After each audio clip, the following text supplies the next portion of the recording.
Hello বন্ধুরা, কেমন আছো তোমরা সবাই? আশা করি অনেক ভালো আছো। তো আমিও খুব ভালো আছি। চলে এসেছি ভুলভুলাইয়া ভিডিও নিয়ে। তোমরা নিশ্চয়ই ভাবছো যে ভুলভুলাইয়া কি, তো এইটা হলো ভুলভুলাইয়া। আর হ্যাঁ, আমরা গিয়েছিলাম হচ্ছে দীঘা সায়েন্স সিটিতে। নিজে না গিয়ে এক্সপ্লোর করলে কেউ কিন্তু বুঝতে পারবে না যে কতটা সুন্দর জায়গা। তো বন্ধুরা, এখানে না গেলে কেউ বুঝতে পারবে না যে কতটা সুন্দর একটা জায়গা। ভুলভুলাইয়া দেখতে হলে যেতে হবে সায়েন্স সিটিতে।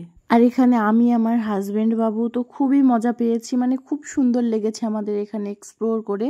তো এই দেখো, ও হচ্ছে ভিডিও ক্লিপ নিচ্ছে। হ্যাঁ বন্ধুরা, এখানে কিন্তু প্রচুর ভিড় ছিল, সেই কারণে হচ্ছে আমি ভালোভাবে ক্লিপটা নিতে পারিনি। আমি যেদিকেই যাচ্ছি সেদিকেই দেখছি মিরারে হচ্ছে আমাকেই দেখতে পাচ্ছি। এরপরে ভিতরের সাইডে গিয়ে দেখে তো প্রচুর লোকজন ওখানে। আর হ্যাঁ বন্ধুরা, আমি তো খুব হ্যাপি হয়ে গেছি এখানে গিয়ে। হাজবেন্ডকে বলছি থ্যাংক ইউ। এখানে গিয়ে খুব আনন্দ করেছি আমরা দুজনে। আর হ্যাঁ বন্ধুরা, আমি কিন্তু শেষের জন্য একদমই প্রস্তুত ছিলাম না। তো এই দেখো, এখানে হচ্ছে ভূত আছে। আমি তো ফার্স্টে ভয় পেয়ে গিয়েছিলাম, তারপরে দেখলাম যে না, এটা কাচের বাইরে দিয়ে আছে। আমি ভেবেছিলাম হয়তো ভিতরে আছে। তো কি জঘন্য লাগছে দেখতে, দেখো। আর হ্যাঁ, ভিডিওটা যদি ভালো লাগে লাইক, কমেন্ট এন্ড শেয়ার করে দেবে। তো আজকের মতো এই পর্যন্ত, দেখা হচ্ছে নেক্সট কোনো ভিডিওতে। বাই।